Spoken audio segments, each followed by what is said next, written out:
Olá, amigos. Eu vou falar um pouquinho para vocês nesse programa sobre as relações de coração com a Covid.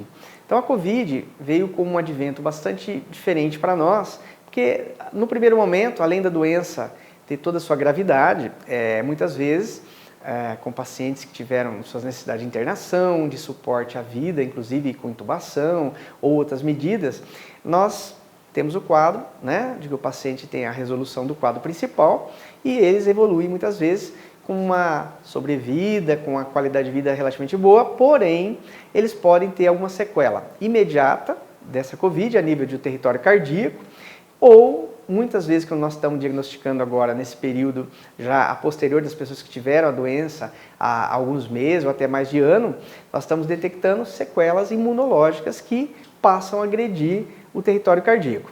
Sobremaneira, o músculo cardíaco, as válvulas cardíacas ou até mesmo o endotélio, ou seja, a camada interna dos vasos, inclusive vasos coronarianos ou vasos de outras regiões que realmente emanam do coração.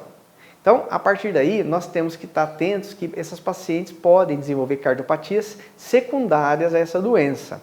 Então, a partir dali, a gente deve fazer uma abordagem preventiva nos pacientes que tiveram a Covid, de maneira que esses pacientes expostos à doença sejam vistos tanto na parte funcional do coração, ou seja, através de exames que vão avaliar a performance do coração, desde um teste ergométrico, que seria o teste de esteira, a ecocardiograma funcional, ou mesmo algumas outras medidas que a gente tem para avaliar melhor a capacidade funcional do próprio sistema cardiovascular.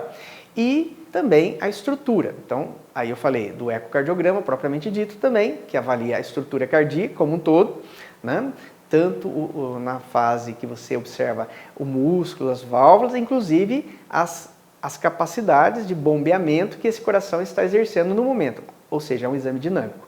Existem ainda pacientes que a gente precisa demandar outros exames para uma avaliação um pouquinho mais abrangente, que é o caso dos pacientes que a gente tem que fazer uma angiotomografia das coronárias ou mesmo uma cintilografia, até porque podemos ter a sugestão que esse paciente tiver comprometimentos maiores em outros territórios desse próprio coração. Então nós temos exames a qual nós podemos recorrer para que tenha uma avaliação adequada e, se diagnosticado alguma sequela ou mesmo alguma complicação que esteja ocorrendo naquele momento, nós vamos passar a instituir medidas terapêuticas. E, em geral, nesse caso da cardiologia, são medidas terapêuticas realmente medicamentosas para dar suporte ao território cardíaco que estiver com problema. Então, pode ser o território valvar, pode ser o território muscular, o território elétrico, ou o território coronariano. Então, a partir desse diagnóstico, a gente efetivamente, e de uma maneira mais precisa, nós acabamos abordando o paciente.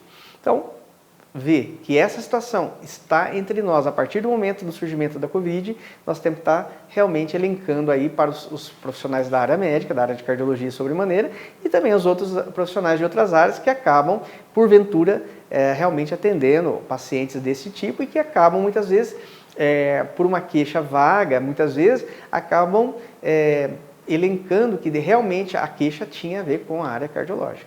Então ele acaba nos triando, ele encaminha esse paciente para um especialista da área de cardiologia. A partir daí, efetivamente, nós medicamos o paciente e ele vai ter a sua condução mais adequada. Então, eu falei um pouquinho sobre essa situação, até porque ela tem sido muito frequente. Fora as N sequelas que nós, inclusive algumas delas, não sabíamos que elas poderiam ocorrer. Hoje nós temos um número absurdo de territórios que podem ser sequelados pela Covid, mas no território cardíaco é um grande território marcado por lesões, inclusive graves, dessa doença e as lesões imunológicas associadas. Então, não só necessariamente no coração, como no sistema cardiovascular como um todo. Inclusive, hoje, nós estamos falando aqui de situações graves, como a própria embolia. A embolia que pode ocorrer em territórios arteriais, esses territórios arteriais corpo afora, não necessariamente só no território cardíaco específico, mas à distância. Então, em territórios arteriais nobres, inclusive, como o sistema nervoso central, ou o sistema arterial periférico. Então, de qualquer maneira, as embolias, nós temos que estar atentos a elas. Por quê? Porque muitas delas acabam ocorrendo de uma maneira grave ao ponto de levar o paciente a óbito e nós realmente poderíamos estar atentos a prevenir uma embolização. Então, falamos sobre isso aí, falamos sobre a possibilidade ainda de nesses endotélios, né, nessa camada interna dos vasos, sofrer também lesões. Existe associação possível da COVID com o surgimento de um esgarçamento da parede dos vasos, né, e a possibilidade de surgimento de aneurismas. Então, realmente, nós temos que estar atentos a complicações posteriores, inclusive algumas tardias, para que essas pessoas estejam realmente protegidas e não acabem correndo risco de morte. Então, falar sobre isso é bastante importante nos dias de hoje e as pessoas têm que estar atentas a uma, mesmo que não seja relacionada a queixas, uma procura médica para que a gente faça uma avaliação a posterior dessa doença. Eu falei um pouquinho então sobre isso, vamos estar, na medida de novos conhecimentos, discutindo também a sequelização da COVID, inclusive no território cardiovascular. Um abraço a todos e até a próxima oportunidade.